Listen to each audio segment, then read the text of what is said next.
तो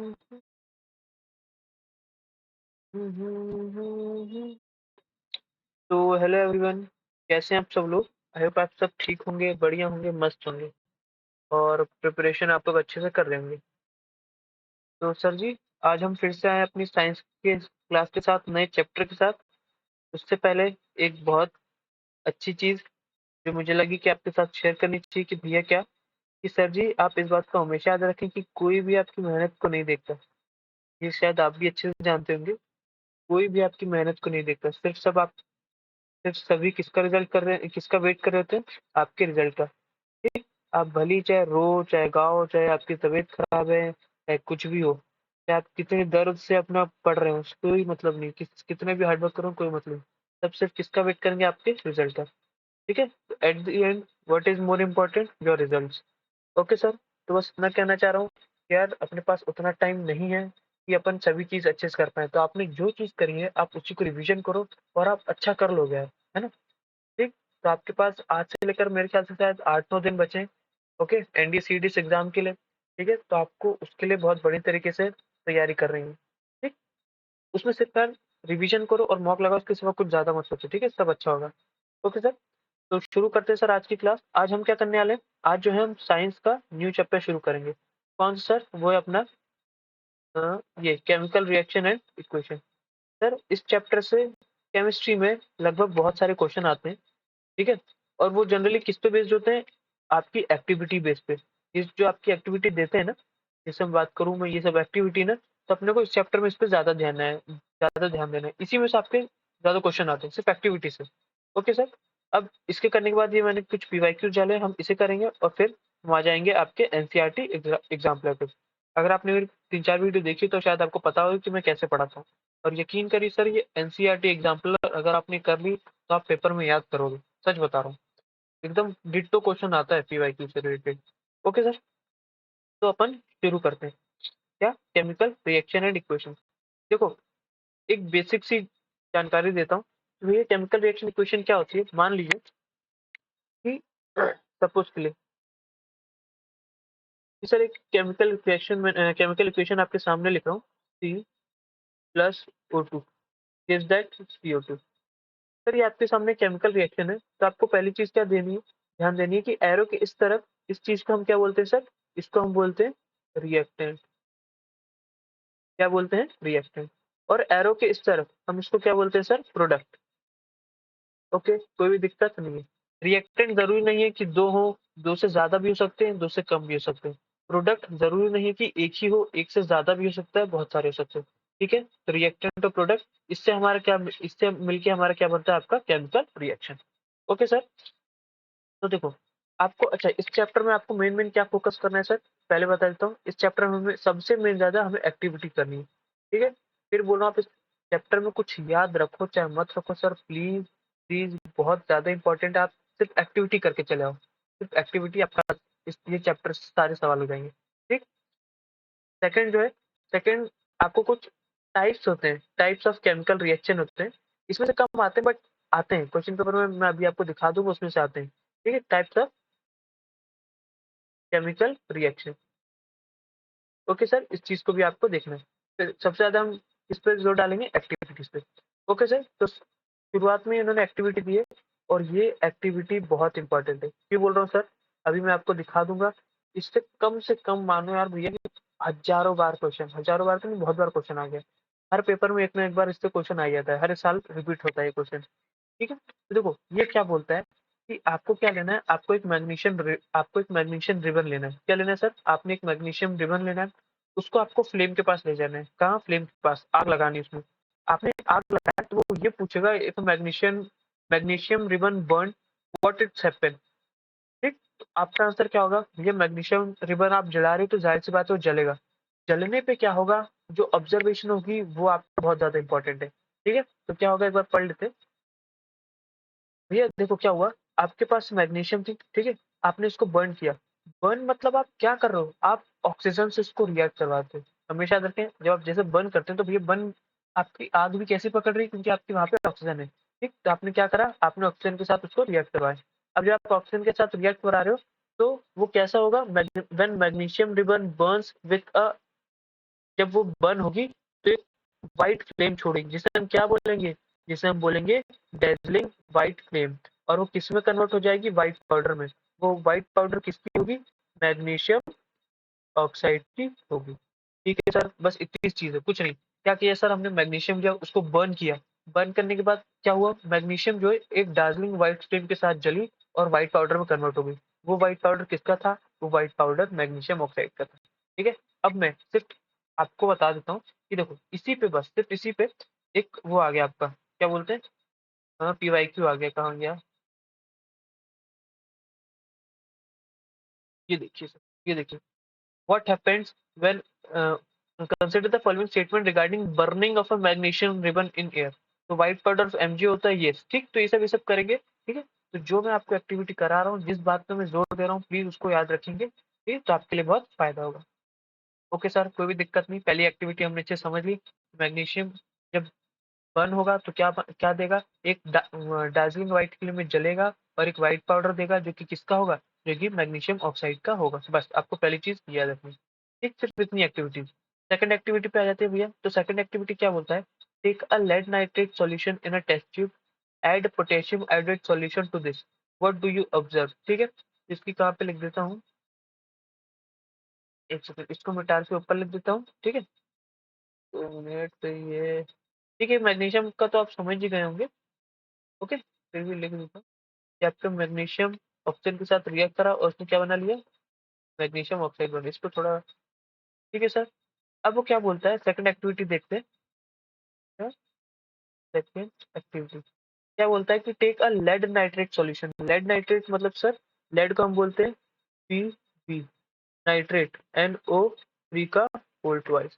take a lead nitrate solution, add potassium iodide. Potassium को हम किससे करते हैं? के से, आयोडाइड I2। ठीक। क्या होगा भैया, जब आपने लेड नाइट्रेट में पोटेशियम आयोडाइड डालोगे तो क्या होगा? आपका पोटेशियम, आपका जो है पोटेशियम नाइट्रेट बन जाएगा, ठीक। और फिर क्या बन जाएगा? आपका lead nitrate, sorry lead iodide बन जाएगा। ओके सर, कोई भी दिक्कत? देखो यार, मैं आपसे फिर बोल रहा हूँ, आपको केमिकल रिएक्शन याद करने की जरूरत नहीं है, सिर्फ आपको ऑब्जर्वेशन याद करने की जरूरत है। अगर आपको नहीं पता पड़ रहा कि सर आपने जोड़ दिया फिर ये बना कैसे, मत समझो, कोई दिक्कत नहीं। आपको इसमें क्या याद रखना है मैं बताता हूँ कि भैया, पहला पॉइंट याद रखना है, जब भी लेड नाइट्रेट पोटेशियम आयोडाइड के साथ मिले तो सिर्फ इतना याद रखो कि ये लेड आयोडाइड के साथ मिक्स हो जाएगा और ये पोटेशियम जो है नाइट्रेट के साथ। तो हम क्या बोल देंगे? पोटेशियम नाइट्रेट और लेड आयोडाइड, इतना याद रखो। दूसरी चीज क्या याद रखनी है आपको कि आपका जो पोटेशियम नाइट्रेट है वो कैसा देगा? वो कलरलेस रहेगा, ठीक। कैसा? कलरलेस रहेगा। और आपका पोटेशियम आयोडाइड कौन से कलर का हो जाएगा? येलो कलर का। कौन से कलर का हो जाएगा? येलो पीपीटी बना लेगा। बस सिर्फ इतनी चीज, और कुछ भी याद नहीं रखना, सिर्फ इतनी छोटी चीज, ठीक सर। कोई भी दिक्कत आई होप यहाँ तक नहीं होगी, बस इतनी चीज रखना, कोई भी दिक्कत, ठीक। अभी देखो, जब हम केमिकल रिएक्शन में आएंगे ना, तब मैं बताऊंगा आपको ये कौन से टाइप की रिएक्शन है, फिर इसमें आपको ज्यादा अच्छे समझ आएगा, ठीक। इतना याद रखो। आ जाते हैं सर हम एक्टिविटी 1.3 पे। इसमें क्या बोलता है? Take a few zinc granules in a conical flask और a test tube, add dilute hydrochloric acid और सल्फ्यूरिक एसिड टू दिस, ठीक। What do you observe anything around the zinc, this, ठीक है। तो आपको क्या करना है सर कि जब भी आप जिंक को लेंगे और उसमें आपने क्या डाल दिया, मान लो HCl डाल दिया, ठीक। ये डाला तो क्या बन जाएगा सर? वो बन जाएगा ZnCl प्लस हाइड्रोजन गैस, ठीक। क्या होगा सर? जिंक को जब आप हाइड्रोक्लोरिक एसिड जब आप जिंक में डालेंगे तो जिंक क्लोराइड बन जाएगा और हाइड्रोजन गैस इवॉल्व हो जाएगी। नहीं समझ में आया सर? क्या याद रखना है? तो बस एक चीज याद रखो कि जिंक जब किसी भी एसिड से रिएक्ट करेगा तो हाइड्रोजन गैस निकलेगी। पहला पॉइंट क्या निकलेगी सर? हाइड्रोजन गैस निकलेगी। दूसरा पॉइंट कि आपका जो टेम्परेचर है वो चेंज हो जाएगा। टेम्परेचर चेंज मतलब सर, रुकिए अभी बताता हूँ क्या हो गया। चेंज इन टेम्परेचर मतलब कि जो कोनिकल फ्लास्क होगी ना सर, वो गर्म हो जाएगी, इसलिए मैं बोल रहा हूँ उसका टेम्परेचर चेंज हो जाएगा, ठीक सर। कोई भी दिक्कत नहीं है। जिंक को आप हाइड्रोक्लोरिक एसिड से रिएक्ट करवाएंगे तो पहली चीज आपको याद रखनी है कि हाइड्रोजन गैस निकलेगी। दूसरी चीज आपको याद रखनी है कि चेंज इन टेम्परेचर होगा। ये भी बोल सकते हो कि कोनिकल फ्लास्क गर्म हो जाएगा। बस इससे ज्यादा कुछ याद मत रखो, बस इतना चीज काफी है, ओके। नेक्स्ट पे आ जाते हैं। नेक्स्ट क्या बोलता है? अब ठीक है, तो केमिकल इक्वेशन बोल दी कि मैग्नीशियम ऑक्साइड, ठीक है, सब हमने कर लिया। रिएक्टेंट प्रोडक्ट क्या होता है? अब आप अब अपन आ जाते हैं बैलेंस केमिकल इक्वेशन पे। देखो, इस टॉपिक से ना आ जाता है कभी-कभार, उतना नहीं आता, ठीक है? तो मैं आपको 2 रिएक्शन से समझाऊँगा, अगर आपको समझ में आ जाए तो ठीक है, वरना ज़्यादा लोड लेने की ज़रूरत नहीं है। Okay sir? तो अपन शुरू करते हैं एक सिंपल सी इक्वेशन के साथ। देखो सर, एक सिंपल सी पहले ले लेते हैं। देखो, हमने मिला है सर कार्बन प्लस ऑक्सीजन, मिलके क्या बना दिया इसमें? कार्बन डाइऑक्साइड, है ना? तो अपने बैलेंस केमिकल इक्वेशन क्या कहती है कि सर, जो भी एलिमेंट रिएक्टेंट की तरफ होगा, जितना एलिमेंट, जैसे कोई एक एलिमेंट जितना रिएक्टेंट में होगा, उतना ही वो प्रोडक्ट में होना चाहिए।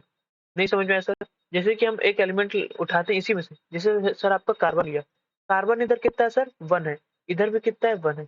इधर ऑक्सीजन कितना है सर? 2 है, इधर भी ऑक्सीजन 2 है, ठीक? तो इसे हम क्या बोल देते हैं कि जितना रिएक्टेंट में है उतना प्रोडक्ट में है, तो मतलब ये रिएक्शन क्या है? बैलेंस है, ठीक? कोई बात समझ में आ गई? कोई भी दिक्कत नहीं।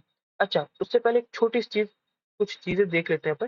देखो, पहली चीज़ कि मान लो अगर आपके पास ऐसे लिखा है, जैसे सपोज़फुली हाइड्रोजन 2 ऐसे H2 लिखा है, तो इसका मतलब हाइड्रोजन कितना है? हाइड्रोजन यहाँ पे 2 है। अगर आपके पास ऐसा लिखा है कि 2H2, तो इधर हाइड्रोजन आपके पास कितना है? 2 2 जा, इसको हम मल्टीप्लाई कर देंगे, ठीक? क्या कर देंगे? मल्टीप्लाई। इसे हम बोल देंगे 4। कोई भी दिक्कत नहीं होनी चाहिए, ठीक? तीसरा, अगर आपके पास लिखा है तो और क्या, हाँ, कि मान लीजिए सपोज़ के लिए एक H2 लिखा है और कोई भी एलिमेंट है, जैसे मान लीजिए एक्स ले लेते हैं, मान लो कोई भी एक एक्स एलिमेंट है, एक्स2 है और प्लस करने के बाद एक्स3 है, ठीक? रिएक्टेंट की दर, तो आपके पास टोटल एक्स कितना है? आपके पास टोटल एक्स है 5, ठीक? ये कुछ चीजें जो आपको समझनी है। अब अपन आ जाते हैं एक और छोटी सी बैलेंस करने के लिए केमिकल रिएक्शन पे, ठीक? फिर अपन इसमें कर लेंगे। देखिए, मैंने बोला कि सर हाइड्रोजन, ठीक, हाइड्रोजन हमेशा H2 से लिखाता है, ऑक्सीजन ऑक्सीजन भी हमेशा O2 से लिखाता है। इन्होंने क्या मिलके बनाया? इन्होंने मिलके बना दिया वाटर, H2O। अब आप देखो हाइड्रोजन इधर कितना है? सर इधर हाइड्रोजन 2 है, इधर हाइड्रोजन 2 है, इधर भी हाइड्रोजन 2 है। ठीक है सर, हाइड्रोजन बैलेंस है। इधर ऑक्सीजन 2 है, पर इधर तो ऑक्सीजन 1 है। अब आपको याद रखने लिए क्या चीज़ है, अगर आपको कुछ चेंज करना रहता है, तो आप कहीं भी नहीं लिखते, सिर्फ़ आप उस एलिमेंट के सामने भी नहीं, वो पूरा जो प्रोडक्ट है ना, पूरा जो कंपाउंड है, आप उसके सामने लिखते हो। जैसे कि इधर ऑक्सीजन 2 है, इधर ऑक्सीजन 1 है, तो मैं ऐसा क्या मल्टीप्लाई करूँ कि मुझे 2 मिल जाए? तो मैं यहाँ पे 2 करता हूँ, तो 2 जो है, ये इससे होगा, तो मतलब ये जो 2 दोनों को जाता है, तो 2 इसको जाएगा, तो ऑक्सीजन इधर 2 हो गया। ठीक सर, इधर ऑक्सीजन 2 था, तो मैंने 2 लिख दिया, मतलब 2 इसका भी हो गया, तो ऑक्सीजन के पास 2 है। बट इससे क्या होगा कि आपका हाइड्रोजन डिसबैलेंस हो गया। कैसे सर? हमने हाइड्रोजन मतलब क्या होता है? इसको मल्टीप्लाई करो तो 2 टू द 4 हो गया, पर इधर तो 2 था। इधर भी 2 लिख देंगे, इससे क्या हो जाएगा? ये आपका हाइड्रोजन भी बैलेंस हो जाएगा, ठीक? ये हो गया 2 टू द 4, ये भी हो गया 2 टू द 4, ऑक्सीजन 2 और ऑक्सीजन 2। याद रखेंगे कि ये 2 इसको भी जाता है और ये 2 इसको भी जाता है, ठीक? तो आपकी ये इक्वेशन बैलेंस हो गई। ठीक है सर, कोई भी दिक्कत नहीं, आई होप नहीं होगी। अब अपन लास्ट बार एक चीज़ कर लेते हैं, लास्ट इक्वेशन कर लेते हैं, समझ में आया तो ठीक है, वरना कोई दिक्कत नहीं। पहले देख लेते हैं सर Fe, इधर Fe1 है, इधर Fe3 है, तो इधर क्या कर दें? तो यहाँ पे भी अपन 3 लिख देते हैं, ठीक है। हाइड्रोजन को देखते हैं, सर इधर हाइड्रोजन 2 है, इधर हाइड्रोजन 2 है, बैलेंस है। ऑक्सीजन क्या है? ऑक्सीजन 4 है, इधर 4 है, तो इधर मुझे इधर किससे मल्टीप्लाई करना पड़ेगा? इधर मुझे मल्टीप्लाई करने पड़ेगा 4 से। अब 4 ऑक्सीजन तो बैलेंस हो गया, पर इसकी वजह से हाइड्रोजन डिसबैलेंस हो गया। क्यों? क्योंकि इसके पास कितने हो गए? 4 टू ज़ा 8 और इधर तो 2 ही है। तो इधर 8 बनाने के लिए मैं यहाँ पे क्या लिख दूँ? यहाँ पे मैं लिख दूँगा 4, ठीक? तो अब आपकी इक्वेशन कुछ ऐसे दिखने लगेगी, 3Fe plus 4H2O gives that Fe3O4 plus 4 hydrogen. ठीक सर? तो ये आपकी क्या हो गई? ये आपकी इक्वेशन बैलेंस हो गई है। ओके? कोई भी दिक्कत नहीं। अब वैसे ही आप 2-3 इक्वेशन कर लेंगे तो आपकी समझ में आ जाएगी। ठीक? ये तो थी आपकी बैलेंस केमिकल इक्वेशन। आगे बढ़ते हैं। अब यहाँ से अपना मेन चीज़ शुरू होता है। क्या सर? यहाँ से शुरू होता है अपना types of chemical reaction. Okay? ये ज़रूरी चीज़ है, पढ़ते हैं। देखो, सबसे पहले आता है सर कॉम्बिनेशन रिएक्शन। नाम से ही बता रहा है कि क्या होगा? चीज़ें कंबाइन हो जाएँगी। सपोज़ के लिए मैं आपसे बोल दूँ कि सर एक एलिमेंट है ए, ए प्लस दूसरा एलिमेंट है बी। अब ये दोनों कंबाइन होने के बाद क्या बना देते हैं, ये दोनों कंबाइन होने के बाद बना देते हैं AB। तो बस इसी को हम बोल देंगे कॉम्बिनेशन रिएक्शन, और कुछ भी नहीं है। ठीक, एग्जाम्पल के तौर पे देख लेते हैं। जैसे कि हमने अभी भी देखा कि C+O2, इन्होंने क्या बना दिया था, इन्होंने बना दिया तो CO2। तो ये दोनों कंबाइन होके इन्होंने ये एक प्रोडक्ट बना दिया, तो हम इसको क्या बोल देंगे कि किसका एग्जाम्पल है, यह है कॉम्बिनेशन रिएक्शन का एग्जाम्पल। ठीक है, आई होप समझ में आ रही है। इसी को समझाने के लिए इन्होंने एक एक्टिविटी दी है। फिर बोल रहा हूँ सर, ये बहुत बहुत बहुत बहुत बहुत इंपॉर्टेंट हो। ठीक, जितनी पहले वाली थी उससे लाख गुना ज्यादा ही है। इससे अक्सर सवाल पूछा ही जाता है। ठीक है, अभी करा देंगे, पीवाईक्यू में आया हुआ है। ठीक है, तो क्या बोलता है कि भैया कैल्शियम ऑक्साइड, अच्छा ये रिएक्शन कौन सी आपने देखा होगा कि जब भी आपके घर जब दिवाली आती है, कैसा कि जब भी आपके घर दिवाली आती होगी तो आप अपनी दीवार पे चूना पोतते होंगे, चूना लगाते होंगे। तो सर वो चूना होता क्या है कि आप ना दुकान से चूना खरीद के लाते हैं, फिर आप पानी में डालते हैं, तो आपने कुछ टाइम बाद देखोगे ना वो पानी बहुत तेज उबलने लगता है, एकदम गर्म हो जाता है। बस वही रिएक्शन हमें इधर पढ़ना है, कुछ भी नया नहीं पढ़ना सर। क्या होता है कि भैया आप लाए चूना, चूना को हम क्या बोल देते हैं, कैल्शियम ऑक्साइड, हमारी साइंस की भाषा में कैल्शियम ऑक्साइड। और उसको क्या बोलते हैं, और उसको हम बोलते हैं क्विकलाइम। कैसे याद करेंगे, सी के पास सिर्फ एक ओ है, ओ के बाद क्यू, ठीक, मतलब ओ से ओ क्यू रिलेटेड है, इसलिए हम इसे याद बोलेंगे क्विक लाइन। आपने क्या डाला सर उसमें, पानी, क्या डाल देते हो, पानी, फिर वो उबलने लगता है, और उसके बाद क्या बन जाता है, चूना बन जाता है अच्छा वाला। ठीक, हम उसको क्या बोलते हैं, हम उसको बोलते हैं calcium hydroxide, CaOH whole twice, या फिर स्लेग्ड लाइन। ठीक है, जब कैल्शियम ऑक्साइड था तब हम उसे बोलते थे क्विक लाइन, पानी डाल दिया कैल्शियम हाइड्रोक्साइड बन गया, उसे हमने क्या बोल दिया, स्लेग्ड लाइन। प्लस आपने देखा होगा कि वो उबलता क्यों है, वो हीट देता है। क्या देता है, हीट देता है। ठीक, it releasing a large amount of heat. ठीक है सर, कोई दिक्कत समझ में आ रही है, आपने चूना लिया या फिर बोले क्विक लाइन लिया, आपने उसे पानी में डाल दिया तो उसने क्या बना दिया, स्लेग्ड लाइन बना दिया, या फिर कैल्शियम हाइड्रोक्साइड बना दिया, और बहुत ही ज्यादा अमाउंट में हीट छोड़ी। देखा होगा आपने, पानी उबल रहा होता है या फिर जिसमें आपने डाला होता है वो गर्म हो जाता है, इसका मतलब वो क्या करता है, हीट छोड़ता है।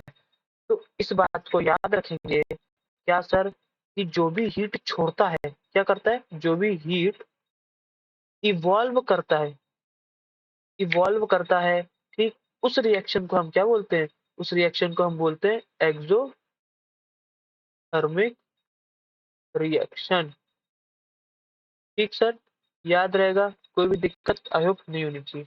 क्या बोलो मैंने, कोई भी रिएक्शन जो हीट छोड़े, गरम छोड़े, अपन टच करें तो हमें गरम गरम महसूस हो, उसे हम क्या बोलेंगे, एक्सोथर्मिक रिएक्शन। सर इसका मतलब क्या हुआ, अभी अभी अपन लोगों ने जो ऊपर एक रिएक्शन देखी थी, कौन सी, जिंक ग्रेनुअल और हाइड्रोक्लोरिक एसिड की, तो मैंने बोला था कि ये चेंज इन टेम्परेचर करता है, चेंज इन मतलब ये गर्म छोड़ता है, मतलब ये भी क्या हो गई, ये भी आपकी एक्सो थर्मिक रिएक्शन हो गई। ठीक है, हीट छोड़ रहा है, एक्सो, थर्मिक मतलब हम टेम्परेचर पे बोलते हैं गर्म को, और एक्सो कर रहा है, बाहर छोड़ रहा है।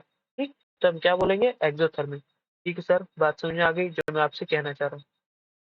ठीक, तो यहाँ तक तो बात याद हो गई, कैल्शियम ऑक्साइड। ओके, क्या याद रखना है कि क्विकलाइम या फिर कैल्शियम ऑक्साइड जब भी हाइड्रोजन ओ जब भी पानी में मिले, H2 में मिले, तो क्या बना लेता है, स्लेट लाइम बना लेता है। याद रखना है CaOH होल ट्वाइस। ठीक है, in this reaction calcium oxide and water combine to form a single product. देख रहे हो आप, एक एलिमेंट मिलके, मतलब एक कंपाउंड दूसरा कंपाउंड इसने मिला के क्या बना लिया, एक बड़ा सा कंपाउंड। ठीक, तो मतलब इन दोनों ने कंबाइन होकर बनाया, इसलिए हम इसको क्या बोलते हैं, कॉम्बिनेशन रिएक्शन बोलते हैं। एक्सोथर्मिक तो बोलते ही बोलते हैं, पर साथ ही साथ कौन सा है, कॉम्बिनेशन रिएक्शन है। ठीक है, such a reaction in which a single product is formed from two or more reactant is known as combination reaction। जिसमें सिर्फ और सिर्फ सिंगल प्रोडक्ट बने, जिसमें रिएक्टेंट दो या दो से ज्यादा हो और वो सिंगल प्रोडक्ट बनाए, उसको हम बोलते हैं कॉम्बिनेशन रिएक्शन। बस इतनी चीज, कोई भी दिक्कत नहीं होगी। ठीक है, अब अच्छा, लो जो लिए भैया, डू यू नो जो है, डू यू नो बहुत जरूरी है। लो इसमें भी 10 मार्क। ठीक है, ये भी बहुत जरूरी, ये भी पीवाईक्यू है, अभी भी आपको दिखा दूंगा, संतुष्टि मिल जाएगी। क्या बोलता है सर, आपने देखा होगा कि चूना जब आप पोतते हो ना, पेंट पेंट पोतते हो, या फिर चुने की बात कर लेते हैं, चूना जब आप पोतते हो तो उस टाइम आपकी दीवार नहीं चमकती। आप थोड़ी देर छोड़ दो, थोड़ी देर हट जाओ, आप देखोगे आधे एक घंटे बाद आपकी जो सफेद आपने जो पोता है व्हाइट दीवार एकदम चमकने लगती है। आप वो क्यों चमकती है, क्यों होता है, क्योंकि जो आपने कैल्शियम हाइड्रोक्साइड जो पोता होता है ना, अच्छा इस बात को याद रखेंगे कि आप अपनी दीवार पे, अरे लोड हो रहा है। आप अपनी दीवार पे कैल्शियम ऑक्साइड को नहीं पोतते, आप किसको लगाते हैं? कैल्शियम हाइड्रोक्साइड को अपनी दीवार पे लगाते हैं। ठीक, इसलिए कैल्शियम हाइड्रोक्साइड किसके लिए यूज होता है? Use for white washing. ठीक है, अपनी दीवार पे लगाने के लिए। ओके, कोई भी दिक्कत नहीं। अच्छा, आप जो दीवार पे लगाते हैं ना, तो आपने मान लिया दीवार पे लगा लिया। अब अभी हमारे एनवायरनमेंट में क्या है? हमारे एनवायरनमेंट में कार्बन डाइऑक्साइड है, तो वो कार्बन डाइऑक्साइड से मिलके क्या बना लेती है? कैल्शियम कार्बोनेट बना लेती है। ठीक है, और हाइड्रोजन वो लिक्विड के फॉर्म में उड़ आता है। ठीक, इससे आपकी दीवार जो है चमकने लगती है। ठीक है, तो याद रखेंगे, अ सॉल्यूशन ऑफ फ्लेक्ड लाइम, हम इसको क्या बोलते थे? फ्लेक्ड lime. Produced by the reaction, this is used for whitewashing wall. Calcium hydroxide reacts slowly with carbon dioxide in air to form a thin layer of calcium carbonate on the wall. Calcium carbonate is formed after 2 to 3 days of whitewashing and gives a shiny finish to the wall. It is interesting to note the chemical formula for marble is also C3. आपको क्या रखना है कि calcium hydroxide CO2 के साथ react करता है, क्या बना देता है? Calcium carbonate. इसको हम क्या बोलते हैं? इसको हम बोलते हैं लाइमस्टोन। ठीक, याद रखना है तो याद रख सकते हैं। ठीक है, कोई भी दिक्कत नहीं।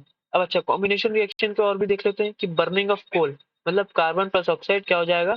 Carbon dioxide. ठीक है, ये क्या लोड हो रहा है? ठीक है, एक और देख लेते हैं हाइड्रोजन का, कि भैया हाइड्रोजन और ऑक्सीजन मिलकर क्या बना लेते हैं? वाटर। तो ये भी किसका रिएक्शन है? कॉम्बिनेशन का। इतना समझो कि प्रोडक्ट सिर्फ सिंगल बने तो किसका हो जाएगा? कॉम्बिनेशन रिएक्शन का। ठीक है, एक और चीज मैंने आपको बताया ना, एक्सोथर्मिक क्या होता है? जो कि हीट छोड़े। ठीक, याद रखेंगे, कोई भी दिक्कत नहीं। Reaction in which heat is release, ठीक, along with formation of product is called exothermic। अच्छा, एक्सोथर्मिक पढ़ रहे हो तो यहाँ पे समझ लो कि एक होता है एक्सो और एक होता है एंडोथर्मिक। देखो, एक्सोथर्मिक मतलब एक्सो वर्ड से ही बोल रहा है कि बाहर निकाल रहा है, और इंडो मतलब अंदर रख रहा है। तो वो जिसमें हीट एब्जॉर्ब हो, क्या हो सर? हीट एब्जॉर्ब हो, उसको हम क्या बोलेंगे? Endothermic reaction. ठीक है, याद रखेंगे। एक्सो मतलब हीट रिलीज होना, एंडोथर्मिक मतलब हीट एब्जॉर्ब होना। अब इसके भी एग्जांपल आएंगे, हम बाद में देखेंगे। ओके, अच्छा, एक्सोथर्मिक का एक और याद रख सकते हैं, burning of natural gas, methane plus oxygen gives that carbon dioxide and hydrogen. ठीक है, इन गैस फॉर्म। ओके, कोई भी दिक्कत नहीं होनी चाहिए। तो इस चीज को भी आपको याद रखना है। कहाँ गया? ठीक है, छोड़िए, रहने दीजिए। ओके सर, कोई भी दिक्कत नहीं है। ठीक है, एक और चीज, मेन चीज याद रखनी है क्या सर? कि बस इस चीज को याद रख लो कि रेस्पिरेशन भी हमारा कौन सी प्रोसेस होती है? रेस्पिरेशन भी हमारी एक्सोथर्मिक प्रोसेस होती है। ठीक है, हमने इस चीज को पढ़ चुके हैं, किसमें? आपके किसमें पढ़ा है हमने सर? आपके कंट्रोल एंड कोऑर्डिनेशन में हमने ये चीज पढ़ी थी। ठीक, कि आपका ग्लूकोज पायरुवेट में टूटता है, फिर पायरुवेट एनारोबिक और एरोबिक में बनता है, कब लैक्टिक एसिड बनाता है, ठीक, कहाँ पे ईस्ट में होता है, कहाँ पे माइटोकॉन्ड्रिया में होता है, ये सब हमने पढ़ चुका है। आई होप आपने वो वीडियो देखी हो, नहीं देखी तो प्लीज सर देख लें, आपके लिए बहुत हेल्पफुल रहेगी। ओके सर, याद रखेंगे कि रेस्पिरेशन भी हमारा एक्सोथर्मिक प्रोसेस होता है। नेक्स्ट आ जाते हैं सर डीकम्पोजिशन रिएक्शन पे। डिकम्पोजिशन मतलब क्या सर? वर्ड ही बता रहे, डिकम्पोज होना। कोई भी चीज डिकम्पोज की होती है, वो टूटने लगती है। मतलब कि सर मान लीजिए आपके पास एक एक इतना बड़ा पूरा वो था, कंपाउंड था, इसको आपने कुछ करा और वो टूट गया। ए हो गया प्लस बी हो गया प्लस सी हो गया, मतलब क्या? ये तो कॉम्बिनेशन का उल्टा रिएक्शन है। कॉम्बिनेशन मिल के जुड़ जाते थे, ये पूरा टूट जाता है। ठीक, इसी को हम डिकम्पोजिशन रिएक्शन बोलते हैं। ठीक है, एग्जाम्पल के तौर पे एक एक्टिविटी कर लेते हैं, ये भी आपके लिए बहुत इंपॉर्टेंट है, ये भी आ चुकी है। ठीक है, क्या सर? ये भी आ चुकी है। ठीक है, क्या बोलता है? Take a 2 grams of parasulfate crystal in a dry boiling tube. Note the color of the parasulfate crystal. Heat the boiling tube over the flame of a burner or spirit lamp as shown in the picture। भैया आपने क्या करना है? आपने test tube में क्या लेना है? पैरासल्फेट क्रिस्टल लेना है, FeSO4। ठीक है, ये लेना है, उसको आपने हीट करना है। हीट किया तो क्या बना? Fe2O3 बना, SO2 बना और SO3। मतलब ये पूरा कंपाउंड क्या हो गया? ये टूट गया, Fe2O3 में, SO2 में, SO3 में। तो साफ साफ दिख रहा है, जब एक मोटी चीज टूट जाए तब उसे क्या बोलेंगे? उसे हम बोलेंगे डिकम्पोजिशन रिएक्शन। इस रिएक्शन में आपको क्या रखना है कि FeSO4 को जब आप हीट दोगे तो किसमें टूटेगा, Fe2O3, SO2 और SO3 में टूटेगा। ठीक है, और रखने के लिए भैया आपको जो FeSO4 होता है ये हल्का सा ग्रीन कलर का होता है। ठीक है, और जब ये बनेगा तो क्या बन जाएगा, ये थोड़े रेडिश में बन जाएगा। याद कर सकते हो तो कर लो। ओके सर, समझ में आ गया डिकम्पोजिशन रिएक्शन क्या होता है। अब देखो, अब डिकम्पोजिशन रिएक्शन की हम कुछ और चीज भी देखते हैं। देखो क्या भैया, ये एक चीज तो उन्होंने दिखाई, मैंने decomposition reaction is carried out by heating, it is called thermal decomposition reaction. देखो अब क्या होता है, हमने बोला था कि डिकम्पोजिशन रिएक्शन क्या होता है, कोई भी चीज रहती है वो टूटती है ना, जैसे ये 2FeSO4 है तो टूट गई। अब हम डिकम्पोजिशन रिएक्शन में देखेंगे कि मान लो अगर आपने उस चीज को हीट से तोड़ा है तो उसे क्या बोलेंगे, उस चीज को आपने इलेक्ट्रिसिटी से तोड़ा है तो क्या बोलेंगे, उस चीज को आपने सनलाइट से तोड़ा है तो क्या बोलेंगे। तो याद रखेंगे कि जब भी आप उस कंपाउंड को हीट से डिकम्पोज करेंगे तो हम उसे क्या बोलेंगे, हम उसे बोलेंगे थर्मल। और कौन सी रिएक्शन थी वो, डिकम्पोजिशन रिएक्शन। थर्मल मतलब होता ही हीट है। ठीक है, हीट के लिए ही हमेशा थर्मल यूज किया जाता है। तो जब भी आप हीट से तोड़ेंगे तो हम उसे बोलेंगे थर्मल, और क्या कर रहे हैं, डिकम्पोजिशन रिएक्शन। एग्जाम्पल के तौर पे कैल्शियम कार्बोनेट किससे बना था सर, अभी अभी हम पढ़ के आए, जिसे हम लाइमस्टोन भी बोलते हैं, CO2 से। ठीक है, अगर आप उसे तोड़ेंगे तो किसमें हो जाएगा, हीट देंगे तो कैल्शियम ऑक्साइड और कार्बन डाइऑक्साइड में होगा। इसे आप याद कर सकते हो तो कर लो, वरना कोई दिक्कत नहीं है। ठीक है, मेरे हिसाब से तो याद करो यार, जरूरी है। कैल्शियम कार्बोनेट जब आप हीट दोगे तो किसमें हो जाएगा, कैल्शियम ऑक्साइड में। ये जो आप दुकान से खरीद के लाते थे वापस आ जाएगा उसमें। ठीक है, और कार्बन डाइऑक्साइड गैस के फॉर्म में उड़ जाएगा। ठीक है, कोई दिक्कत नहीं है।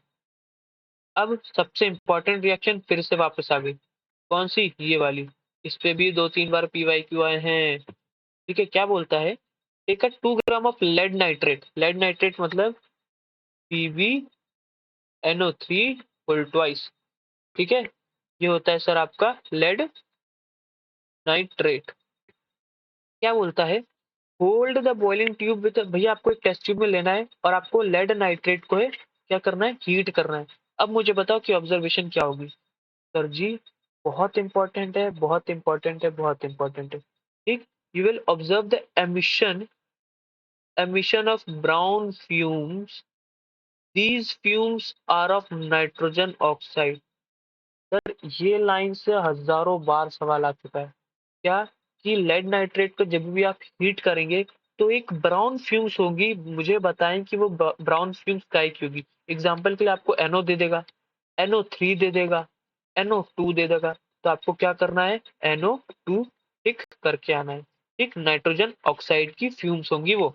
ओके सर, कोई भी दिक्कत नहीं। ये देख लीजिए, लेड नाइट्रेट को जब आप हीट देंगे तो लेड ऑक्साइड में टूटेगा, और मतलब नाइट्रोजन ऑक्साइड में और ऑक्सीजन में टूटेगा।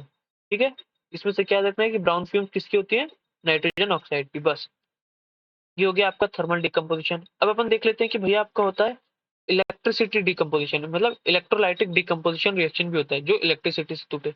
तो क्या करना है आपने, सबसे पहले लेना है आपने एक बीकर, पढ़ लेते हैं। ड्रिल 2 होल्स, भैया एक प्लास्टिक मग लो, उसमें 2 होल लगाओ। ठीक, और उसमें क्या लगाओ, उसमें लगा दो कार्बन इलेक्ट्रोड। आई होप आपने कार्बन इलेक्ट्रोड देखी होगी या फिर मालूम होगा। ठीक है, अब अपने इलेक्ट्रोड को एक वो 6 वोल्ट बैटरी से कनेक्ट कर दो। ठीक है, और fill with a mug with a water such that the electrodes are emerge. अब उसमें इतना मग डालो, इतना पानी डालो कि आपकी जो इलेक्ट्रोड है वो उसमें डूब जाए। अब उसके बाद कुछ ड्रॉप्स डाल दो, काहे की, डाइल्यूट सल्फ्यूरिक एसिड की। काहे की, अच्छा डाइल्यूट। एक चीज और याद रखिए, मुझे बताइए कि डाइल्यूट ज्यादा खतरनाक होता है कि कंसंट्रेटेड। जैसे हम बोलते हैं डाइल्यूट HCl, फिर हम ये भी बोलते हैं कि कंसंट्रेटेड HCl, तो दोनों में फर्क क्या है। तो याद रखेंगे कंसंट्रेटेड ज्यादा हानिकारक होता है। तो कंसंट्रेटेड से याद रखोगे, सी से कंसंट्रेटेड, सी से सीरियस। सीरियस मतलब ज्यादा हानिकारक। ठीक, याद रखेंगे, सी से कंसंट्रेटेड, सी से सीरियस। ठीक है, ये ज्यादा हार्मफुल होता है। अब भैया आपने इसमें डाल दिया HCl। अब क्या करेगा भैया, अपन सीधे बता देते हैं। अब जो है आपके वाटर को ये अलग अलग करेगा। वाटर किससे मिला होता है, वाटर बनता है हाइड्रोजन और ऑक्सीजन से। अच्छा, अब क्या होगा, जब आप बैटरी चालू कर देंगे ना तो कुछ देर, कुछ टाइम बाद देखेंगे कि यहाँ पे दोनों जगह बुलबुले छूट रहे हैं। जहाँ पे ज्यादा बुलबुले छूटेंगे या फिर वहां पे जो स्पेस होगी ना वो ज्यादा बन जाएगी। तो देखो, इलेक्ट्रोड आपने कौन से लगाए थे, 2 लगाए थे। एक लगाया था आपने एनोड, एक लगाया था आपने कैथोड।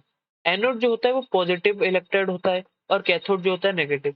तो एनोड जो पॉजिटिव है तो अपने पास किसको इकट्ठा करेगा, नेगेटिव, जो भी कोई भी नेगेटिव हो जाए उसके पास। कोई भी नेगेटिव आयन आएगा उसी को इकट्ठा करेगा। तो मुझे बताओ कि हाइड्रोजन पॉजिटिव होता है या नेगेटिव होता है और ऑक्सीजन पॉजिटिव होता है कि नेगेटिव? ठीक है, चलो कोई बात नहीं, आप इतना डिटेल मत जाओ।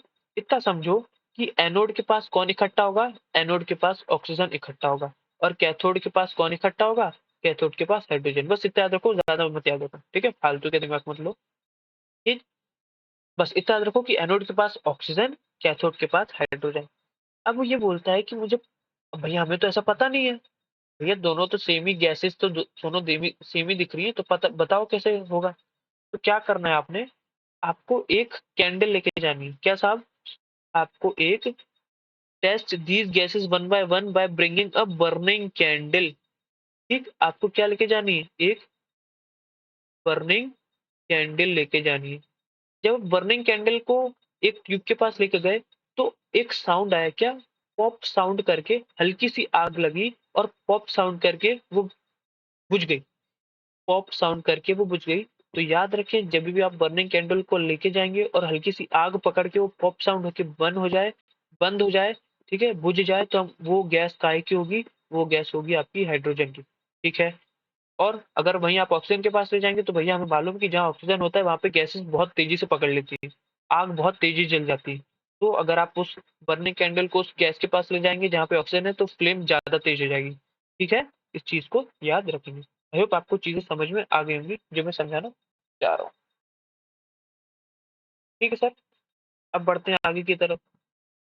ये तो बात हो गई किसकी? ये तो बात हो गई इलेक्ट्रोलाइटिक डिकम्पोजिशन की। तो सर जी, इधर हो रही है बहुत तेज बारिश। ठीक है, कोई नहीं, अपने को पढ़ने में कोई दिक्कत नहीं आएगी। हो सकता है हल्की फुल्की आपको बैकग्राउंड में आवाज आए, बट कोई नहीं, इतना डिस्टर्ब नहीं होगा। ठीक है सर, तो हमने समझ आ गए इलेक्ट्रोलाइटिक डिकम्पोजिशन क्या होता है, थर्मल डिकम्पोजिशन क्या होता है, हमने लाइट नाइट्रेट का देख लिया जिसमें से ब्राउन फ्यूम्स निकलती हैं जिसे हम एनओटी बोलते हैं। अब हम आ जाते हैं सर कि सनलाइट की वजह से भी कुछ टूटता है क्या? हाँ सर, टूटता है। तो सर ले लो आप सिल्वर क्लोराइड। ठीक, सिल्वर क्लोराइड ले लो। तो मालूम है, जब आप चाइना डिश, मतलब एक कटोरी, चाइना डिश हम एक कटोरी को बोलते हैं, तब जब आप धूप में सिल्वर क्लोराइड रख दोगे ना, तो सनलाइट की वजह से इस पे एक ब्लैक कोटिंग जम जाएगी। ठीक है, समझ नहीं, इस पे नहीं, इस पे ब्लैक कोटिंग जमेगी, सॉरी। इस पे जो है ब्लैक कोटिंग तो ऐसा कुछ नहीं है। देखो, इस पे कुछ नहीं होगा। आपने जब भैया सिल्वर क्लोराइड लिया, आपने सनलाइट से रखा, तो वो डिकम्पोजिशन रिएक्शन में हो जाएगी। ठीक, सनलाइट की वजह से सिल्वर अलग हो जाएगा, क्लोराइड अलग हो जाएगा। ठीक, ये जो पहले व्हाइट था, ये क्या हो जाएगा? ये ग्रे में कन्वर्ट हो जाएगा। भैया बहुत तेज बारिश हो रही है।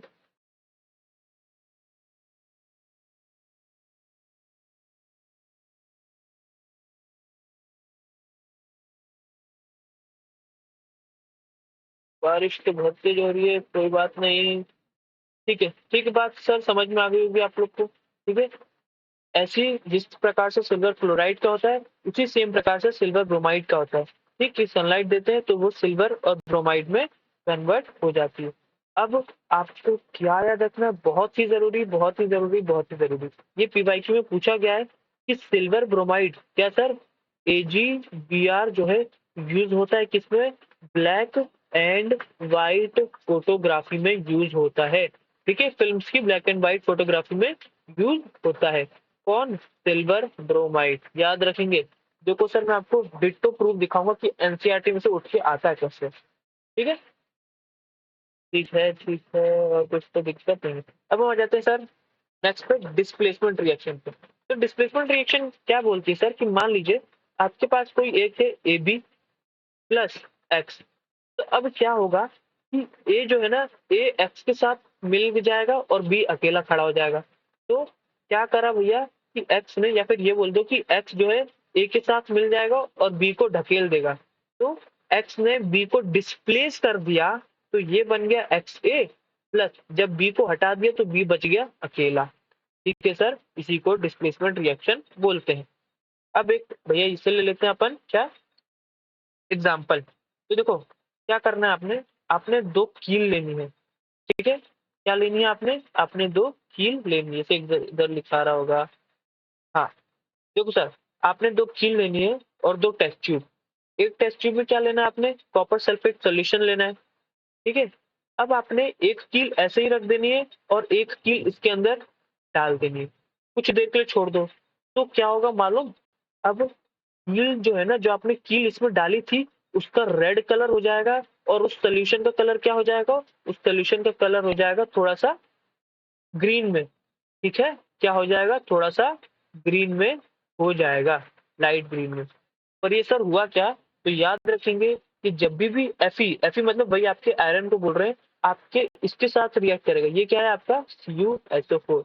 जब भी आपका Fe CuSO4 के साथ रिएक्ट करेगा, तो आपका Fe Cu को ढकेल के SO4 के साथ मिल जाएगा और Cu को अकेला छोड़ देगा। ये जो FeSO4 है, इसे हम बोलते हैं आयरन सल्फेट, जो कि कौन से कलर का होता है? थोड़ा रेडिश कलर का हो जाता है, ठीक है? रेडिश कलर का होता है क्या आपका? नहीं नहीं, आपका जो Cu होता है, आपका Cu रेडिश कलर का होगा और आपका जो FeSO4 है, ये थोड़ा ग्रीन कलर में दिखेगा। बेटर क्यों नहीं रहा? ठीक है, आपका HCO4 थोड़ा सा ग्रीन कलर में दिखेगा। ठीक है सर, तो मेरी कट गई है लाइट, ठीक है, बट कोई बात नहीं, अपन करते रहेंगे। ओके सर, तो डिस्प्लेसमेंट रिएक्शन समझ में आ रही है? देखो इसमें भी क्या हो रहा है, जब जेड जिंक और CuSO4 मिले, तो जिंक ने क्या किया? Cu को डिस्प्लेस कर दिया और SO4 के साथ मिल गया और Cu अकेला आ गया। ऐसी लेड जो है, उसने क्या किया? Cu को डिस्प्लेस किया और क्लोराइड के साथ मिल गया। ठीक है, आपको ये चीज नहीं याद रखनी, सिर्फ आपको समझना है कि इसने सिर्फ एक आदमी को डिस्प्लेस किया, तो कौन सी रिएक्शन है? डिस्प्लेसमेंट। बस आपसे ये पूछेगा। ठीक, आपको ये चीज नहीं याद रखनी कि कौन क्या किसको डिस्प्लेस करेगा, इस चीज को याद नहीं रखना। ठीक है सर, बात समझ में आ रही है? अब अपन आ जाते हैं डबल डिस्प्लेसमेंट में। क्या आ जाते हैं? डबल डिस्प्लेसमेंट में। तो इसमें क्या होता है कि मान लो जैसे कि AB प्लस XY हुआ, तो X जो है A के साथ आ जाएगा और B जो है Y के साथ, बस इसी को हम बोल देंगे डबल डिस्प्लेसमेंट रिएक्शन। ठीक है, देख लेते हैं भैया, इससे एग्जाम्पल भी देख लेते हैं। तो देखो क्या होता है कि sodium sulphate plus barium chloride मिले तो क्या हुआ? सोडियम क्लोराइड बन गए और बैरियम सल्फेट बन गए, मतलब एक दूसरे की जगह आ गए, बैरियम सल्फेट और सोडियम क्लोराइड। तो ये कौन सी रिएक्शन हो गई? ये रिएक्शन हो गई आपकी डबल डिस्प्लेसमेंट रिएक्शन। ठीक है, याद रखना है कि सोडियम सल्फेट और बैरियम क्लोराइड काय की है? इसकी डबल डिस्प्लेसमेंट रिएक्शन की एग्जाम्पल है।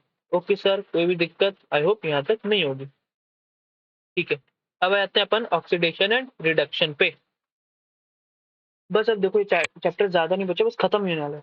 देखो नेक्स्ट चैप्टर सर आपकी ऑक्सीडेशन और रिडक्शन। तो ऑक्सीडेशन मतलब क्या होता है? सिर्फ आप देखो नाम से ही क्या बता रहा है, ऑक्सीडेशन मतलब आपका ऑक्सीजन ऐड होगा और हाइड्रोजन रिमूव होगा। ठीक, रिडक्शन में इसका उल्टा होता है कि हाइड्रोजन आपका ऐड होता है और ऑक्सीजन रिमूव होगा। इसमें से कोई भी एक चीज हो जाए तो हम उसे बोल देंगे रिडक्शन, इसमें से कोई भी एक चीज हो जाए तो हम उसे बोल देंगे ऑक्सीडेशन। सर आप क्या बोल रहे हो, कुछ समझ नहीं आ रहा? कोई बात नहीं सर, मैं समझाता हूँ। देखो एग्जाम्पल के तौर पे इस चीज को भी याद रखनी है हमेशा कि भैया जब कॉपर को आप हीट करोगे तो क्या हो जाएगी?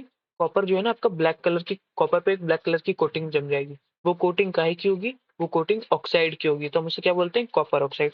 अब आप समझो कि मैं ऑक्सीडेशन रिडक्शन होता क्या है कि भैया कॉपर हुआ, उसने ऑक्सीजन के साथ रिएक्ट करा और हीट के साथ, तो क्या बन गया? Copper oxide. तो आपने इधर देखा कि भैया पहले कॉपर के पास कुछ भी नहीं था, बाद में कॉपर के साथ क्या ऐड हो गया? ऑक्सीजन। तो जब ऑक्सीजन ऐड होता है तो हम उसको क्या बोलते हैं? हम उसको ऑक्सीडेशन रिएक्शन बोलते हैं। मतलब कॉपर के साथ ऑक्सीजन ऐड हो गया तो हम उसको ऑक्सीडेशन रिएक्शन बोल देंगे, बस इतनी चीज, कोई भी दिक्कत नहीं होगी। ठीक है, और भी देख लेते हैं कि पहले CuO था, Cu जब उधर गया तो उसके पास ऑक्सीजन रिमूव हो गया, ऑक्सीजन रिमूव हो गया। इसको हम क्या बोलते हैं? हम इसको बोलेंगे, इसको हम बोलेंगे क्या? रिडक्शन। हमने क्या बोला था कि ऑक्सीजन जब रिमूव होगा तब हम इसको क्या बोलेंगे? रिडक्शन। अब तीसरी चीज आपको याद रखनी है कि जहाँ पे ऑक्सीडेशन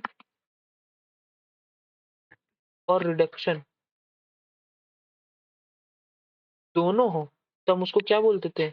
आर से रेड ले लो और OXO ऑक्स, तो यहाँ से हम इसको बोलते हैं रिड ऑक्स रिएक्शन। ठीक है, जिस भी रिएक्शन में ये दोनों चीजें हो तो हम उसको बोलते हैं रिडॉक्स रिएक्शन। एग्जाम्पल के तौर पे ये देख लीजिए कि भैया पहले CuO था, उधर गया तो ऑक्सीजन रिमूव हो गया, मतलब रिडक्शन हो गया। ये पहले सिर्फ हाइड्रोजन था, उधर गया तो इसके पास ऑक्सीजन ऐड हो गया, मतलब ऑक्सीडेशन। तो इस पूरी रिएक्शन को हम बोल सकते हैं रिडॉक्स रिएक्शन। ठीक है सर, आई होप चीज़ें आपको क्लियर हो रही होंगी। ओके, इसको भी आप एक बार देख सकते हैं। ठीक है सर, आगे बढ़ते हैं। ठीक है, ठीक है। नेक्स्ट आ जाता है सर कोरोजन एंड रेंसिडिटी। देखो सर, फिर बस इसके बाद पीवाईक्यू करना है और एमसीक्यू करना है अपने को, ठीक है? अब कुछ ज़्यादा बचा नहीं है।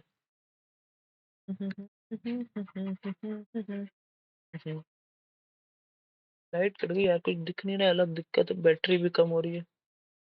ठीक है सर, तो अपनी लाइट भी आ गई है, अब कोई दिक्कत नहीं है, अब आराम से देखो। अब सिर्फ दो टॉपिक बचे बस, कोरोजन और रेंसिडिटी। तो सर कोरोजन क्या होता है? जो जंग लगती है ना सर, उसी को हम बोलते हैं कोरोजन। ठीक है सर। अब अपने को इसमें क्या देखना है कि जैसे आयरन में कोरोजन होता है तो रेड कलर का ऐसा कुछ होता है, ठीक, बाकी सब में कैसा होता है हमें उस चीज को याद रखना है।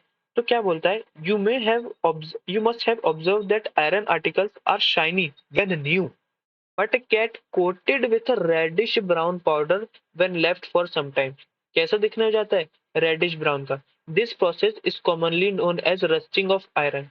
Some other metals also get tarnished in this manner. Have you noticed the color of the coating formed on copper and silver? When a metal is attacked by a substance around it such as moisture, acid, etc., it is said to corrode and this process is called corrosion. ठीक sir, कोई भी दिक्कत नहीं।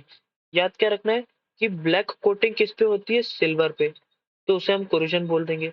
और green coating किस पे होती है? कॉपर पे। ठीक है, ब्लैक सिल्वर, ब्लैक से सिल्वर होगी और ग्रीन पे कॉपर पे ग्रीन होगी। ठीक है, इस चीज को आपको याद रखना है। Corrosion cause damage to car bodies, bridges, iron railings, ships, and to all objects made of metal, especially those of iron. Corrosion of iron is a serious problem. Every year, an enormous amount of money is spent to replace damage on. ठीक है, अपने को तीन चीज याद रखनी थी कि ब्लैक, सिल्वर पे ब्लैक होगा, कॉपर पे ग्रीन होगा और आयरन पे रेडिश कलर का कोरोजन होगा। ठीक है, रस्टिंग होगी। नेक्स्ट आ जाते हैं अपन रेंसिडिटी पे, जो कि अपना लास्ट टॉपिक है। क्या बोलता है, you have you ever tested और smelt the fat oil containing food materials left for a long time? देखो, जब खाना थोड़ी देर के लिए आप छोड़ दो, मतलब कुछ ज्यादा देर के लिए छोड़ दो, तो उसमें से एक अलग सी स्मेल आने लग जाती है। ठीक है, तो वो क्या होता है उसमें ना, अब देखो भैया, आप खाने को छोड़ दोगे कहाँ पे? हवा में छोड़ दोगे। हवा में क्या होता है? ऑक्सीजन होता है। तो वो ऑक्सीजन के साथ रिएक्ट करके वो क्या हो जाता है? खाना ऑक्सीडाइज हो जाता है, जिसकी वजह से वो खाना क्या हो जाता है? खराब हो जाता है। उसी प्रोसेस को हम क्या बोलते हैं? रैंसिडिटी। क्या बोलते हैं? रैंसिडिटी। अब इस चीज को हमें प्रिवेंट करना पड़ता है। ये खाने वाली चीज है, कोई ऐसी चीज नहीं है। ठीक है, when fats and oils are oxidised they become rancid. इसमें फैट्स भी मिल रहता है, ऑयल्स वॉयल्स ये सब मिल रहता है, इसी वही बात कर रहे हैं। And their smell and taste change. Usually substance which prevent oxidation called antioxidants are added to food containing fat and oil. तो हम इसमें क्या मिलाते हैं? हम इसमें एंटीऑक्सीडेंट मिलाते हैं। Keeping food in air tight container help to slow down oxidation. अब फूड को हम ऐसी जगह रखेंगे जहां पे ऑक्सीडेशन से उसका कांटेक्ट ना हो। ठीक है, do you know that chip manufacturer usually flush bags of chips with a gas such as nitrogen? तो जो चिप्स होती है उसमें कौन सा डालते हैं? नाइट्रोजन। क्यों? To prevent rancidity. बस इतनी चीज आपको याद करनी थी और कुछ भी नई चीज याद नहीं करनी। ठीक है सर, तो ये था आपका पूरा चैप्टर। आई होप आपको चीजें समझ में आई होंगी कि कौन सा रिएक्शन क्या होता है। ठीक है, एक्टिविटी के क्वेश्चंस आपको अच्छे से समझ में आएंगे। अच्छा, अब हमने डबल डिस्प्लेसमेंट ये सब की बात कर ली, तो हमारा जो फर्स्ट, जो हमने बोला था कि मैं आऊंगा वापस इस रिएक्शन पे कि भैया कौन सा टाइप का रिएक्शन, तो अब आप मुझे बताएंगे क्या आ गया कि ये देखिए, इसमें देखिए, अब मुझे बताइए, लोड हो जाए भाई। ठीक है, हो गया लोड। देखो क्या हो रहा है इसमें, जब आपका लेड नाइट्रेट किससे मिला है? लेड मिला आयोडाइड से और पोटेशियम मिला नाइट्रेट से। तो ये इसके साथ मिल गया, ये इसके साथ मिल गया। तो ये कौन सी रिएक्शन है? ये है आपकी डबल डिस्प्लेसमेंट रिएक्शन। ठीक है, अभी अभी अपन पढ़ के आ रहे हैं। आई होप आपको ये चीजें समझ में आ रही होंगी। ठीक है, तो अपन फटाफट से आ जाते हैं अपने पीवाईक्यू पे। क्या बोलता है सर पीवाईक्यू? जल्दी जल्दी लगा लेते हैं। ठीक है, क्या बोलता है? Which are the following reaction is an example of decomposition. Decomposition मतलब टूटना। क्या भैया ये टूट रही है? नहीं। क्या ये टूट रही है? नहीं, ये तो बहुत अलग ही बना रही है। ये टूट रही है? नहीं, ये तो मिल के कुछ बना रही है। क्या ये टूट रही है? हाँ, ये एक चीज है और किसी किसी में टूट रही हो, और हम इसको जानते हैं कि कौन सा है, ये सनलाइट डिकम्पोजिशन रिएक्शन का एग्जाम्पल भी है। ठीक है, अभी अभी हम पढ़ के आ रहे हैं। ठीक, आई होप आपको चीजें क्लियर है। देखो आ गया, calcium oxide react vigorously with water to produce slaked lime. Sir हम स्लेग्ड लाइम किसे बोलते थे, और कैल्शियम ऑक्साइड मतलब CaO, दूसरा पेन यूज कर लूं क्या?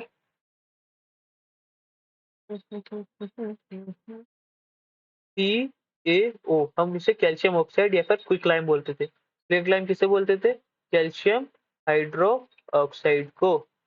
ठीक है, whose solution used for white washing, कौन सा सॉल्यूशन, ये वाला सॉल्यूशन है ना, कैल्शियम हाइड्रोक्साइड का। This slaked lime react with component A, ये स्लेक्ट लाइम किसी एक कंपोनेंट के साथ रिएक्ट करता है एयर में, और एक थिन लेयर बनाता है कंपोनेंट की बी, जो कि एक शाइनी फिनिश देती है। तो सर जी याद है ये, डू यू नो लेकिन प्यार करता, डू यू नो, है ना, थोड़े सब गाने आने, अरे कहाँ गया यार। देखो क्या बोलता था कि ये आपका कैल्शियम ऑक्साइड किसके साथ रिएक्ट करेगा, CO2 के साथ, और क्या बना लेगा, कैल्शियम कार्बोनेट, जो कि एक शाइनी फिनिश देता है। शाइनी फिनिश कौन देगा, कैल्शियम कार्बोनेट। तो शाइनी फिनिश कौन देगा आपका, बी बोले तो क्या होना चाहिए आपका, कैल्शियम कार्बोनेट, क्या होना चाहिए, कैल्शियम कार्बोनेट। मतलब ये कैंसिल इसमें हो सकता है। और वो किसके साथ रिएक्ट कर रहा था, ऑक्सीजन के साथ कि CO2 के साथ, तो रिएक्ट कर रहा था CO2 के साथ। ठीक है, इस प्रकार आपको एनसीईआरटी अगर आप पढ़ के जाओगे तो बस फटाफट आंसर करते जाओगे। अब जाते हैं भैया, आपको मैच करना है। तो देखो अभी अभी हम पढ़ के आए क्या, कि बर्निंग ऑफ कोल किसका एग्जांपल है, अरे क्या लोड होता है, बर्निंग ऑफ अ कोल किसका है, CH4O3+O2 gives that carbon dioxide, तो किसका है आपका, कॉम्बिनेशन रिएक्शन का। ठीक है, फिर आपका आयरन नेल इमर्ज होता है कॉपर सल्फेट सॉल्यूशन में। ठीक है, तो किसका एग्जांपल है आपका, ये एग्जांपल है आपका आ गया डिस्प्लेसमेंट रिएक्शन का। ठीक, फिर बैरियम क्लोराइड सॉल्यूशन और एल्यूमिनियम सल्फेट, तो क्या बना लेंगे, बैरियम सल्फेट और एल्यूमिनियम क्लोराइड, तो ये है आपका डबल डिस्प्लेसमेंट का। और इलेक्ट्रोलाइसिस ऑफ वाटर किसका है, हाँ? उल्टा सुल्टा तो नहीं हो गया, हाँ सही, सही है। ये आपका है डिकम्पोजिशन, इलेक्ट्रोलाइटिक डिकम्पोजिशन ना, सही है। ठीक सर, आई होप चीजें आपको क्लियर हो रही होंगी। देखो आ गया मैंने बोला था, क्या बोलता है, regarding the which of the following statement with regard to heat a lead nitrate मतलब PbNO3 gold twice. Brown fumes निकलती है NO की, सर NO की निकलती नहीं है, वो किसकी निकलती है, NO2 की निकलती है। Colourless O2 gas is release, चलो अच्छा पहले अपन एलिमिनेशन करते हैं, वन नहीं है तो काट दो, ये भी नहीं हो सकता, ये भी नहीं हो सकता। ठीक है, टू भैया आपने पढ़ा कलरलेस O2 तो कलरलेस ही होते, बट मान लो आपको कंफर्मेशन नहीं है, ठीक है सर मान गए। It is an oxidation of reaction, चलो इसमें भी दिक्कत हो रही है, ठीक है। फोर्थ पढ़ते हैं, it is an example of a thermal decomposition reaction, तो हाँ भैया आपके लेड नाइट्रेट को जब आप गर्म करोगे, वो खुद ही बोल रहा है कि आप उसे हीट कर रहे हो, और हीट मतलब थर्मल डिकम्पोज कर रहे हो, use for the production of NO2 gas, मतलब फोर्थ तो सही है। अब इसमें से फोर्थ किस में आ रहा है आपका, दोनों में आ रहा है, तो सर जी आपका थर्ड देखते हैं कि भैया ऑक्सीडेशन रिएक्शन है क्या, नहीं आपकी जो है ये ऑक्सीडेशन रिएक्शन नहीं है। ठीक है, मतलब आपका थर्ड जो है नहीं है, तो थर्ड जब ये भी नहीं है तो आपका आंसर क्या हो जाएगा, डी। ओके, सही है ना, हाँ ठीक है, तो आपका आंसर होगा 2 और 4। ओके, अब बढ़ते हैं सर आगे। अब आगे क्या बोलता है, देखो फिर से आ गया, reaction of a quick lime, बार बार आता है ये क्वेश्चन, तो quick lime with water to produce slake lime is an example of, याद किया था किसका था ये, मतलब देखो था तो भैया हमने तो याद किया था ये कॉम्बिनेशन का भी था, पर इसमें कॉम्बिनेशन कॉम्बिनेशन जो है ऑप्शन में दिया नहीं है, डिस्प्लेसमेंट होगा नहीं। ये क्या है सर, ये एक्सोथर्मिक, ये हीट प्रोड्यूस करता था, तो कौन सा रिएक्शन है ये, एक्सोथर्मिक रिएक्शन है। ठीक है, next, when we heated lead nitrate, देखो फिर से आ गया, अभी अभी जस्ट ऊपर किया था, in a boiling tube we observe the emission of a brown fumes, वो ब्राउन फ्यूम्स काय की होती है, N2O2 की नहीं, NO की नहीं, NO3 की नहीं, आंसर है NO2। What is the colour of the precipitate obtained by passing CO2 gas through lime water, तो हमेशा याद रखें कि जब भी आप CO2 गैस को पास करेंगे ना, तो आपका कौन सा कलर का देगा, व्हाइट कलर का देगा। ओके, इस चीज को हमेशा याद रखेंगे। ओ भाई साहब बारिश तो बड़ी खतरनाक हो रही है। देखो फिर से आ गया, फिर से नहीं, दूसरा question, consider the following statement, burning of a magnesium ribbon, तो हमने क्या पढ़ा था कि वो क्या होता है, व्हाइट पाउडर ऑफ एमजीओ होता है। क्या, ये जो निकलता है वो किसका होता है, मैग्नीशियम ऑक्साइड का होता है, मतलब वन तो होगा ही होगा। ठीक है, heat and light it is an example of combustion reaction, हाँ भैया, heat and light are produce, ये भी सही है। ठीक है, तो क्या करता है वो, मैग्नीशियम ऑक्साइड एमजीओ की व्हाइट पाउडर देता है। ठीक है, तो क्या लिख दो इधर, 1 2 एंड 3। ठीक है, अभी अभी वही पढ़ के आ रहे हैं जो सबसे पहली पहली एक्टिविटी वही है। देखो कितनी बार पूछा गया है क्या भैया कि कैल्शियम ऑक्साइड जो है हाइड्रोजन वाटर के साथ मिलेगा, कैल्शियम हाइड्रोक्साइड बनाएगा और हीट देगा। क्विक इज यूज, क्या भैया क्विक लाइम हम इसे बोलते हैं ना, quick lime is use for white washing walls, नहीं क्विक लाइम नहीं, ये यूज होता है स्लेट लाइम। ठीक है, तो वन तो कैंसिल, इसको काट दो, इसको भी काट दो। Next, the solution of slaked lime is use for white washing, हाँ तो सेकंड तो सही है, तो टू तो दोनों में आ रहा है। ठीक है, calcium oxide react slowly with CO2 in air to form a thin layer, नहीं सर जी, कैल्शियम ऑक्साइड नहीं करता, वो कौन करता है आपका, कैल्शियम हाइड्रोक्साइड आपका जो है CO2 के साथ रिएक्ट करता है और क्या बनाता है, कैल्शियम कार्बोनेट बनाता है। ठीक है, तो थर्ड तो गलत हो गया, जब थर्ड गलत हो गया तो आपका एक ही ऑप्शन बनता, आंसर। ठीक है, कोई भी दिक्कत नहीं होगी। बोलता है copper sulphate crystal available in the market are blue colored crystal, by careful heating they turn to white powder, which of the following is responsible for the blue color, तो कौन सा ब्लू कलर के लिए responsible होगा sir, तो आपका water जो है रिस्पॉन्सिबल होगा ब्लू कलर के लिए। ओके, ये छोटी छोटी अलग अलग चीजें आपको जो याद रखनी है।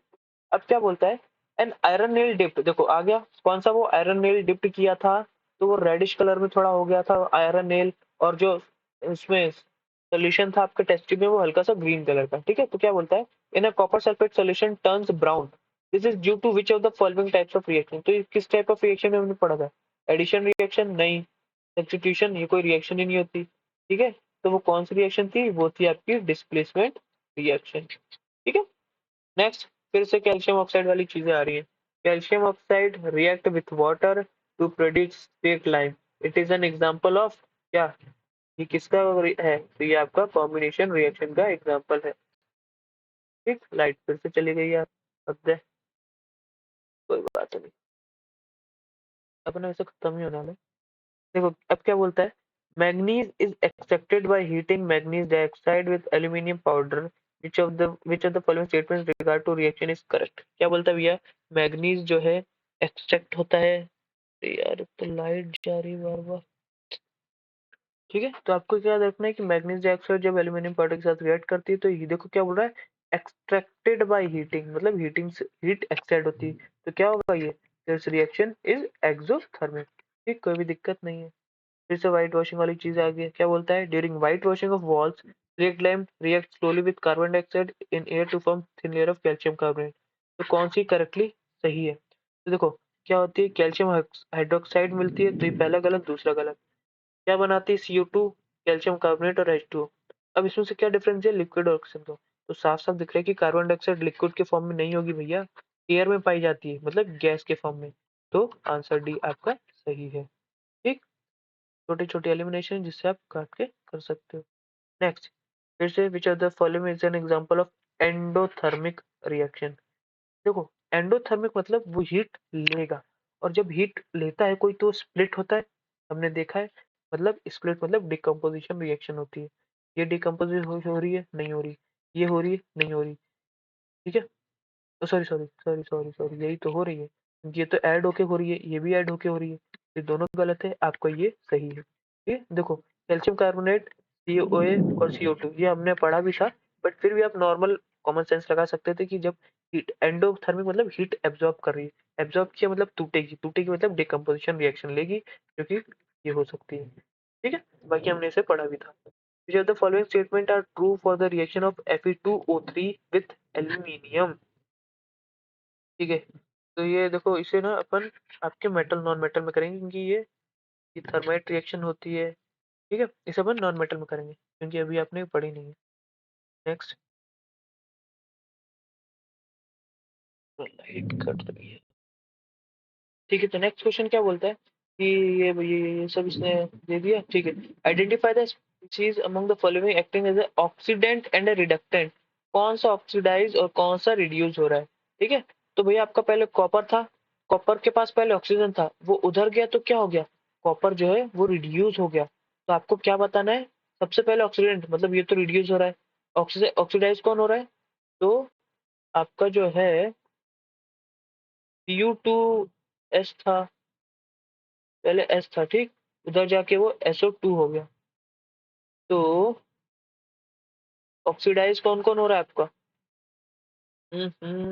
अच्छा तो देखो, बस एक छोटी सी चीज याद रख लो कि जो भी आपका रिड्यूस हो रहा होगा ना, रिड्यूस हो रहा होगा, उसको हम ऑक्सीडाइजिंग एजेंट बोलते हैं, ठीक है। ऑक्सीडाइजिंग एजेंट बोलते हैं या फिर ऑक्सीडेंट बोलते हैं, ठीक है, कोई भी दिक्कत नहीं है।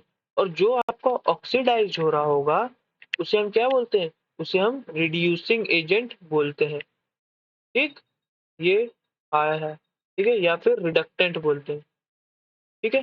तो देखो, इधर आपका ऑक्सीडाइज कौन हो रहा है,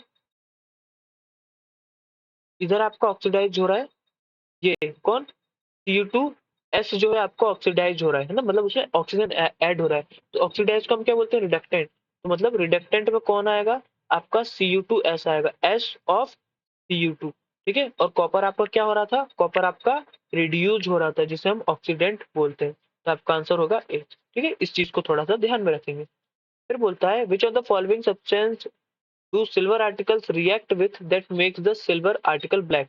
तो याद रखेंगे कि सिल्वर को ब्लैक कौन करता है, आपका सल्फर, ठीक है। फिर which of the following is not an example of redox reaction. Redox मतलब जिसमें ऑक्सीडाइजिंग भी हो, मतलब ऑक्सीडाइज भी हो और रिडक्शन भी हो, ठीक है। तो देख लेते हैं सर, नॉट पूछा है सर, तो याद रखें। तो भैया इधर Al था तो Al के पास O लग गया तो इसमें ऑक्सीडाइज हो गया, H2O था तो इसके पास O हट गया तो ये रिड्यूसिंग हो गया, मतलब ये तो है ही, ठीक है। इसको देख लेते हैं, Fe था तो O लग गया, ये ऑक्सीडाइज हो गया, ठीक है, ठीक है। अभी चलिए इसे डाउट में रखते हैं, CuSO4 तो Cu के पास पहले ऑक्सीजन था फिर हट गया तो रिड्यूसिंग, जिंक के पास पहले कुछ नहीं था, वो आ गया, ठीक है, ये भी रिडॉक्स रिएक्शन है। अरे साफ साफ दिखता है कहाँ अपन फालतू लगे यार, ये देखो न इसके पास ऑक्सीडाइजिंग हो रहा है ना रिड्यूसिंग हो रहा है यार, देखा ही नहीं। तो आपका आंसर क्या आ जाएगा, बी आ जाएगा, ठीक है, कोई दिक्कत नहीं है। Next, silver artifacts get tarnished in air due to, देखो अभी भी बताया कि सिल्वर टार्निश्ड होता है, मतलब वही आपको सिल्वर सल्फाइड जहाँ पे आ जाएगा, ठीक है, तो आपका हो जाएगा silver sulphide. Which of the following is not an oxidation reaction, कौन सा ऑक्सीडेशन रिएक्शन नहीं है, तो कौन सा ऑक्सीडेशन भैया, रेंसिडिटी तो आपको ऑक्सीडाइज होती है, ठीक है, कंबशन भी, opening of soda bottle, rusting of iron भी ऑक्सीडाइज होता है, आपका होगा ओपनिंग ऑफ सोडा बॉटल। सही बोल रहा हूँ गलत, ठीक है ठीक है ठीक है, ठीक है सही है। देखो क्योंकि जब आप सोडा बोतल खोल दोगे तो ऐसा कुछ खास ऑक्सीडाइज नहीं होता, कुछ केमिकल चेंज नहीं होता, ठीक है। तो रस्टिंग ऑफ आयरन में ऑक्सीडाइज होता है इसलिए जंग लगती है, रेंसिडिटी में ऑक्सीडाइज खाना हो जाता है इसलिए टेस्ट और फूड का स्मेल बदल जाती है। कंबशन मतलब आग जलती ही इसलिए क्योंकि उसमें ऑक्सीजन ऐड होती है, अगर ऑक्सीजन नहीं होगी तो आग जलेगी ही नहीं, तो कंबशन होगा ही नहीं, ठीक है सर। तो ये थे आपके पीवाईक्यू, अब जल्दी जल्दी से अपन अपने ये कर लेते हैं क्या सर, आपके एनसीईआरटी एग्जाम्पलर बहुत जरूरी है, ठीक है। एक विच of the following is not जज, ठीक है ठीक, तो अपन पूरे नहीं करेंगे, जो बहुत ज्यादा इंपॉर्टेंट होंगे वो करेंगे, ठीक है, क्योंकि इसमें लेंदी लेंदी क्वेश्चन क्या बोलता है, which one of the following is not a physical change, कौन सा फिजिकल चेंज नहीं है, तो बॉइलिंग ऑफ वाटर, ठीक है, मेल्टिंग ऑफ आइस, ये फिजिकल, डिसोल्यूशन ऑफ सॉल्ट, देखो फिजिकल चेंज नहीं है मतलब वो केमिकल चेंज है, तो कंबशन ऑफ एलपीजी, ठीक है, क्योंकि इसमें केमिकली कुछ ना कुछ हो रहा है, ठीक है, इसलिए ये फिजिकल चेंज नहीं है। फिर the following reaction is an example of, तो ठीक है सर पढ़ते हैं, 4NH3 plus 5O2 4NO plus 6H2, तो देखो एन इधर चला गया और H3O2, तो मतलब इसमें कुछ ना कुछ तो डिस्प्लेस हो रहा है, तो मैं इसको डिस्प्लेसमेंट रिएक्शन तो बोलूंगा ही बोलूंगा, मतलब फर्स्ट तो आना ही चाहिए, तो ये गलत ये गलत, ठीक है। फिर बोलता है कॉम्बिनेशन रिएक्शन तो नहीं हो रहा, मतलब सेकंड तो नहीं आएगा, ठीक है, रिडॉक्स भी नहीं हो रहा मतलब थर्ड भी नहीं आएगा, ठीक है, न्यूट्रलाइजेशन रिएक्शन नहीं मालूम बट एलिमिनेशन से मेरा ए आ रहा है, ठीक है, बात समझ आ रही? रिडॉक्स मतलब हाइड्रो ऑक्सीडाइज भी हो और रिड्यूसिंग भी हो। ना इसमें ऑक्सीडाइज कुछ खास दिख रहा है ना रिड्यूसिंग, ठीक है, इस वजह से मैंने ऐसा किया। फिर which of the following statement give reaction are correct.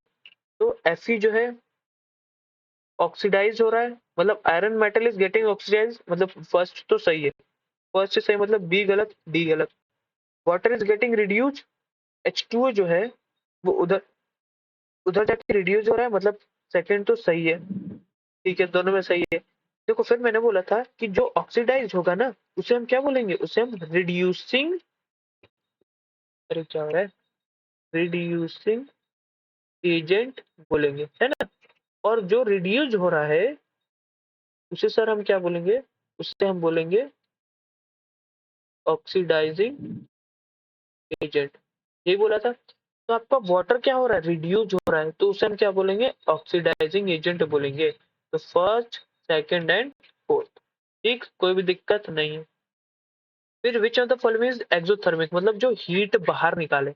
तो भैया आपका क्विक लाइम जब वो बनता था छूने वाला, तब वो हीट निकालता था, मतलब फर्स्ट तो होगा ही होगा, फर्स्ट होगा, मतलब बी गलत, डी गलत। फिर देखो डाइल्यूशन मतलब एक जो कॉन्सेंट्रेटेड एसिड होता है ना, तो कॉन्सेंट्रेटेड एसिड बहुत ज्यादा खतरनाक होता है, तो उसे कम खतरनाक करने के लिए हम डाइल्यूट करते हैं, ठीक है, तो वो भी हीट छोड़ता है। अभी हम इसको सेकंड चैप्टर में पढ़ेंगे, तो आप इतना समझो कि फर्स्ट और सेकंड इसका सही आंसर है, ठीक है।